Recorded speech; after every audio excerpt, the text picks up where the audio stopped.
ये वीसीबी की ड्रैंक के बारे में, यानी वीसीबी की कंट्रोल की डायग्राम। पहले आपको पता होना चाहिए कि वीसीबी क्या चीज़ है। वीसीबी यानी कि वैक्यूम सर्किट ब्रेकर, ये हम एमपी पे इस्तेमाल करते हैं, एलटी पे एसी भी करते हैं, ये एमपी पे करते हैं। सही, यानी कि हाई वोल्टेज होते हैं और इसके अंदर वैक्यूम वाली ट्यूब लगी होती है, वहाँ आर्क पैदा नहीं होता, हाई वोल्टेज होते हैं, उस सेफ्टी के पर्पज़ के लिए हम इस्तेमाल करते हैं। और इसके ड्रैंक के शुरू में ये सिंबल होते हैं। अगर आपने ड्रैंक पढ़नी है तो आपको सिंबल का पता होना चाहिए।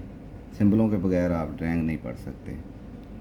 सिंबल हैं जो मुख्तलिफ, जैसे कि ये सिंबल है मोटर का, वीसीबी के अंदर मोटर लगी होती है, ये सिंबल है इसका। और ड्रैंक के अंदर ये शो होगा, ना उसने ये लिखा होना है कि ये मोटर है और ना कुछ और लिखा होना, तो ड्रैंक के अंदर यही लिखा हुआ होगा। उससे आपको देख के पता होना चाहिए कि ये मोटर का बता रहा है। आगे मुख्तलिफ हैं, जैसे कि ये ए है, ये एम्पेयर मीटर का शो करवाएगा, वाट है वाट मीटर का, ये सारे हैं पावर फैक्टर मीटर का, वोल्ट मीटर का। अगर हम सारा इधर बताना शुरू कर देंगे तो हम वीडियो लंबी कर लेंगे। ये अर्थ हो चुका है। ये शुरू में आपको ड्रैंक के मिल जाएंगे सारे सिंबल, ये लगे हुए हैं। लिमिट सोचे हैं, एमरजेंसी है। आपको ड्रैंक पढ़ने से पहले ये लाजमी पढ़ने होंगे सिंबल, ताकि आपको ड्रैंक पढ़ने में आसानी रहे। इसके बाद हम आगे जाएंगे, अपनी ड्रैंक शुरू करेंगे। इससे आगे आ जाती है, ये हमारी सप्लाई है, ये पीटीओं की सप्लाई है। जो कॉमन वीसीबी लगे होते हैं उनमें हम एक ही पीटी पैनल इस्तेमाल करते हैं, सारे वीसीबी सेफ्टियों के लिए उधर से हम वोल्टेज ले जाते हैं। ये पीटी के वोल्टेज हैं, ये भी पीटी के हैं, ये भी पीटी के हैं, और ये हमारे हैं डीसी 110। हमारे इधर डीसी 110 ज़्यादातर वीसीबी के अंदर कंट्रोल इस्तेमाल होता है। और इसके बाद है ये हमारा एसी वोल्टेज, जो अंदर हमारे कुछ जगहों पे वीसीबी के एसी भी इस्तेमाल होती है, लेकिन कंट्रोल के लिए हम डीसी इस्तेमाल करते हैं। और इससे भी ज़्यादा हमें पता होना चाहिए कि ये आगे क्या बता रहा है हमें। ये इसने मुख्तलिफ जगह पे सप्लाई निकाली हुई है, एक ही सप्लाई हमारी एक्सटर्नल से आ गई डीसी की। ये इसने इधर लिखा हुआ है 110 वोल्ट डीसी एक्सटर्नल सप्लाई। और आगे हमारा ब्रेकर लगा हुआ है, जो वीसीबी के अंदर इसने नाम दिया हुआ है F200। ये इसके पॉइंट है, इससे आगे सप्लाई आई हमारी। और यहाँ पे आपको ख़ास चीज़ का पता होना चाहिए कि आगे आपने इसे ले के कैसे चलना है ड्रैंक को। जैसे कि ये ड्रैंक में बता रहा है BCP2 प्लस S1 R बटा 13.B4, यानी कि ये सारा बता रहा है कि आगे ये केबल कहाँ जा रही है। यानी कि इधर से इसने अब 2 केबलें निकाली और आगे ये जहाँ लेके जा रहा है वहाँ का एड्रेस बता रहा है। इधर हमारे पास है BC यानी कि बस कपलर, P क्योंकि हमारे पास पैनल 10 लगे हुए हैं, P1 P2 P3 P4, ऐसे P9 P10, और ये P2 पैनल है हमारा, और ये S1 है, ये VCB का डोर है हमारा। यानी कि ये VCB को इसने डिवाइड किया हुआ होता है S1 S2 S3 S4 में, और ये VCB के हिस्से बता रहा होता है कि ये कौन से एरिया में केबल जा रही है। यानी कि जब प्लस लगा होगा और S1 या प्लस S2 या प्लस S3, ये हमें VCB का पार्ट बताएगा कौन से पार्ट में ये जा रही है केबल। ये S1 है और ये R है रियर साइड, यानी कि VCB के फ्रंट का दरवाज़ा खोलेंगे, पीछे जो है वहाँ पे ये केबल जा रही है। उसके बाद 13 है, पॉइंट B4 है। ये हमें आगे एड्रेस बता रहा है कि ये ड्रैंक के कौन से पेज नंबर पे जा रही है। हम अभी 13 पे बात करेंगे, B4 पे आगे जाके बात करेंगे।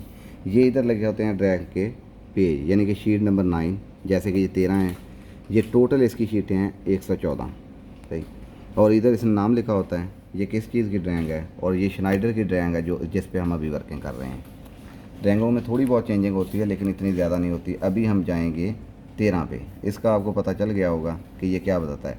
श्नाइडर की तमाम ड्रैंकों में यही कुछ बता रहा होता है, यानी कि इधर से ये केबल निकाल रहा है और आगे ये लेके जा रहा है 13 नंबर पेज पे B4 पे, और ये भी आपको पता चल गया होगा। अब हम चलते हैं 13 नंबर पेज पे।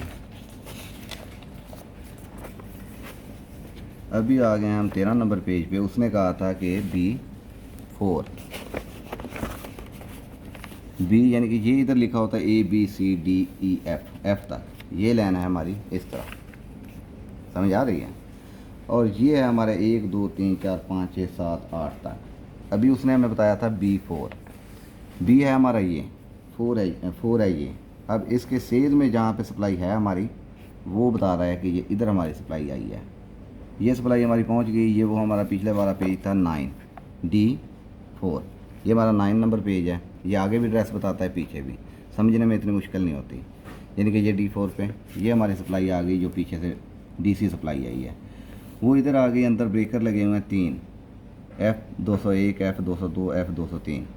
आगे ये सप्लाई आई, एक जा रही है टू VCB मोटर, अंदर मोटर लगी होती है VCB के, उसको जा रही है, एक जा रही है इंडिकेशनों को और एक जा रही है कंट्रोल सर्किट को, जिससे हमारा सारा कंट्रोल चल रहा है। उसके बाद ये हमारी AC सप्लाई है, ये लाइट को जा रही है, ये हमारा लिमिट स्विच लगा हुआ है, और ये है हमारा ब्रेकर AC का। ब्रेकर ऑन है, अगर हमारा ये पैनल के साथ टच होता है, जैसे ही हमारा पैनल खुलता है ये ओपन क्लोज़ हो जाता है और ये हमारी लाइट चल जाती है। जैसे पैनल का दरवाज़ा बंद होता है ये लाइट बंद हो जाती है। उसके बाद है हमारी इधर सप्लाई, ये अंदर जो हीटर लगा हुआ है उसके लिए है, इसका ब्रेकर है F101 और ये थर्मोस्टेट है। हम इधर टेम्परेचर सेट कर देते हैं 20-25, जितने पे ये सेट होगी, जैसे ही उससे कम होगा टेम्परेचर ये हीटर चल जाएगा और अपना टेम्परेचर नॉर्मल कर लेगा, क्योंकि ये हाई वोल्टेज है, इधर हमें नमी नहीं चाहिए। इसके बाद हम अब जाएंगे, ये इससे आगे चलेंगे, क्योंकि अब ये बता रहा है हमें यहाँ से आगे जाना है। अब हम जाएंगे 2 VCB मोटर के ऊपर। VCB मोटर पे बता रहा है ये 18 नंबर पेज A1 पे। अब 18 नंबर पेज A1 पे हम जा रहे हैं, ये आ गया हमारा 18 नंबर पेज, और A ये है और 1 ये है, यानी कि हम इधर ही आएंगे। ये इसने पीछे वाला एड्रेस बता दिया हमें 13E5। यहाँ पे हमारी आ गई पॉजिटिव 110 वोल्ट, और यहाँ पे आ गए हमारे नेगेटिव 110 वोल्ट।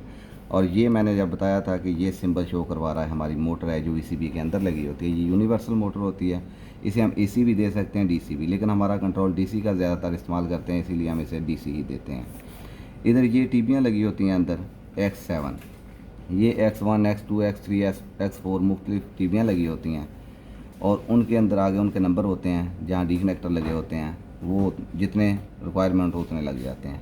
ये X7 के 1 टर्मिनल पे केबल लगी हुई है जो पीछे से आई है हमारी, और ये आगे गई है अंदर VCB के अंदर जैक लगा होता है मेल फीमेल, जहाँ पे ये पॉइंट इस्तेमाल होगा उसका मतलब है ये मूवेबल पॉइंट है, जहाँ से ये आगे पीछे होगा। और फ्लेक्सिबल केबल लगी होती है जिससे ये हमें हर वक्त केबलें खोलनी लगानी नहीं पड़ती, हम इसे टेस्ट पोजीशन पे रखते हैं, सर्विस पे रखते हैं, बाहर निकाल सकते हैं।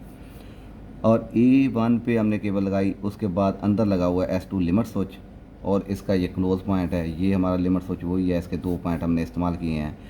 और मोटर हमारी डायरेक्ट है, जैसे ही यानी कि ये लिमिट स्विच क्लोज होगा ऐसे सप्लाई मिलेगी, और ये करेगी हमारे VCB के स्प्रिंग को चार्ज। अब ये कब चार्ज करेगी? जब ये क्लोज़ होगा। ये क्लोज़ उस वक्त होगा जब हमारा VCB ऑन होएगा, यानी कि ये इधर भी लगा हुआ है S2, ये ओपन है, ये इसके एंटी है। जैसे ही ये क्लोज़ होगा ये ओपन होगा, जैसे ये क्लोज़ होगा ये ओपन होगा। अब जब हमारा VCB ऑन होता है तो ये क्लोज़ होता है उस वक्त। जैसे ही ये ऑन हुआ ये एक बार हमारा स्प्रिंग डिस्चार्ज हो जाएगा, डिस्चार्ज होने के बाद ये क्लोज़ हो जाएगा, मोटर से फ़ौरन ही दोबारा चार्ज करेगी 2-3 सेकंड में, और चार्ज करके फिर दोबारा इसे ओपन कर देगी, ये रेडी खड़ी रहेगी, रुकेगी उधर। उसके बाद ये मोटर का हमारा काम ख़त्म हो गया। इसके बाद हम जाते हैं आगे।